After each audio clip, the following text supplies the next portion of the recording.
700 بار دعوت کردیم، زنگ زدیم احسان جان نمیای دورم. چرا؟ اصلا چرا نیام؟ چی بهتر از این؟ زنگ زدیم آقا بی الان عید مردم دوست دارن میام. شیرازم بعد همون روز تو اتوبان ارتش دیدمش. حالا به خودش هم نگفتم اصلا بمانه. حالا یه ساعت میخوام بشینیم گپ بزنیم. برای هیچ کسی پنهان نیست من چقدر شما رو دوست دارم، ولی حالا شما شوخی کردین جوابشو بخوام بدم.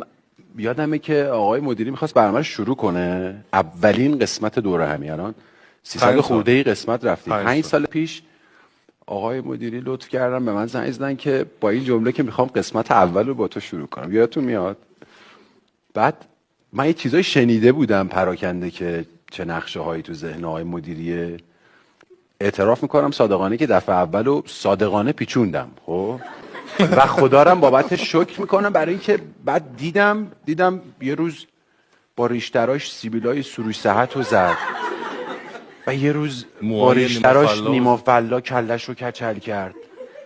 نمیدونم خیلی بیش فعال بود اوایل آقای مدیر برنامه و گفتم خدایا ممنونم. دیدم هرچی رفت جلوتر دیدم به یه جایی رسید 4-5 سال گذشت آقای مدیر یه ذره جا افتاده شد این برنامه.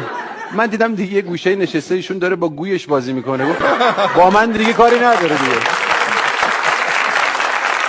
گفتم الان دیگه موقعشه.